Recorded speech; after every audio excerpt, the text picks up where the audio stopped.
I think if you followed me for any period of time, you know I'm no stranger to a breakout. Actually, acne was the reason I first started trying these products. And although my skin is 10 times better than it ever used to be, from time to time I still get a hormonal breakout. So today I want to show you guys my top tips and tricks for how to cover up your blemishes so that you can feel confident all day long. So first things first, I used to think when I had acne I needed to dry out my skin. I thought if I made it extremely dry, it would clear up my skin, clear out the oils, and just make my pimples go away. But not only was I doing more harm than good to my skin, I was also making it very easy to see my breakouts when I had makeup on. Dry skin does not cover well. Makeup settles on top of any dry spots and really shows it off. So start with a moisturizer. The more moisturized your skin is, the better your makeup's going to go on and the easier it will be to cover it up. I already have my daytime moisturizer on, so I'm ready for my next step. Step number 2 is making sure you're protecting your skin. We are putting makeup on top of a breakout, so we're not doing more harm than good. By putting on a primer first, we're going to make sure that our makeup doesn't settle into fine lines and wrinkles, but also that our makeup doesn't sink into our pores, causing more breakouts. So this is not only going to make my makeup look more flawless, last all day, but it's also going to make sure my skin is protected. I love to use the mattifying face primer, and although the name states that it's mattifying, mattifying does not equal drying. This is actually a super hydrating primer, making it perfect for people that have acne, but it also makes sure that my makeup doesn't look oily or shiny throughout the day. Now, when I'm going to cover up blemishes, I love to use my high coverage concealer. This concealer works magic. I remember the first time I got this tube and I thought how small it was and how I was going to go through this so quickly. But my goodness, this lasts me over 1.5 years with this one little tube, using it daily because of how highly pigmented it is. Having a highly pigmented concealer means that you don't need to layer on a whole bunch of coverage. You can use a little bit to get the coverage that you want so that it doesn't look cakey. I love to use my fingers when applying on top of blemishes because I find the heat of my fingers really melts the product in. But if you feel more comfortable using a brush, you can also use this brush as well, and I highly recommend looking at one called a concealer brush that looks like this, that's flat and able to cover up precisely. I like to put on my concealer before my foundation so that I can cover up exactly where I need to. This allows me to put on a smaller amount of foundation so that it doesn't look cakey while still having the coverage where I need it. So I'm going to take my middle finger and I'm going to dip it into my concealer, and I'm going to push this on top of any place that I need it. So I have a blemish here and I'm going to push this on top.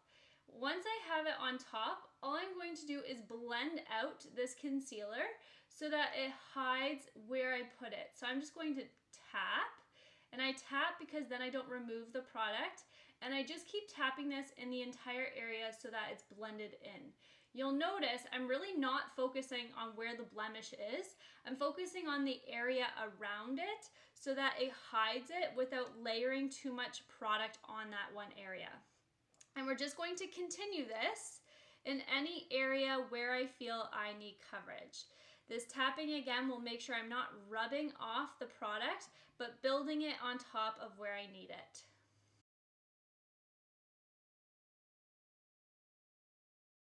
When choosing a concealer for your blemishes, you want to make sure it's going to match your foundation. We often talk about using a lighter concealer underneath your eyes to brighten, but we don't want to use that concealer on blemishes because what it's going to do is actually draw attention to that area. We want to make sure that our concealer blends into our foundation so that it's hidden and not drawing more attention to it. Now, I put the smallest amount of concealer on my hand and I still have a ton of product left. So I'm going to use this underneath my eyes to conceal any dark spots, and then I'm going to put my foundation on top. Always put liquid before powder so that it doesn't crease and settle into fine lines.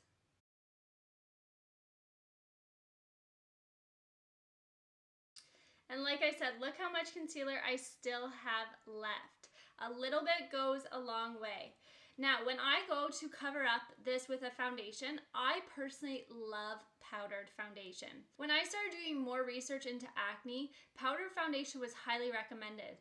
It also has the highest amount of coverage without ever looking cakey, so that you can build the coverage where you want it and still look like you have a light, flawless coverage. What I like to do first when I'm using my powder is use the dense side, and I just like to go on top of any area that I put concealer on.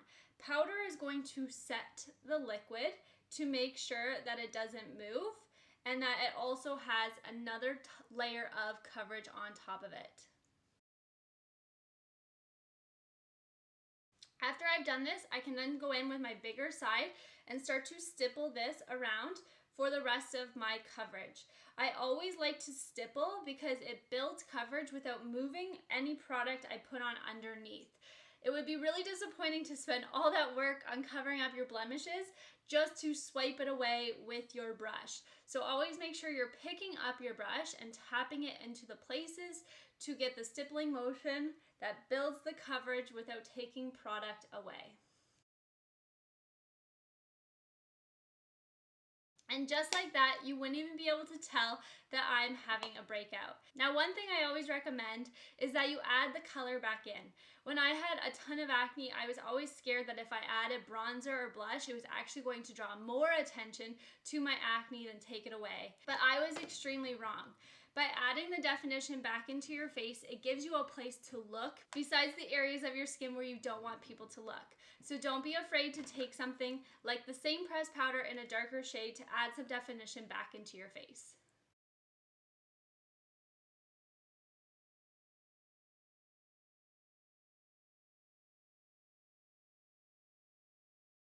It's amazing what a touch of color can do for bringing the life and color back into your skin. This is how I cover up my blemishes. Had I known these tricks in high school, I know I would have felt a lot more comfortable throughout the day, knowing that I wasn't layering on a whole bunch of makeup, worried about if it was causing more breakouts or feeling heavy throughout the day.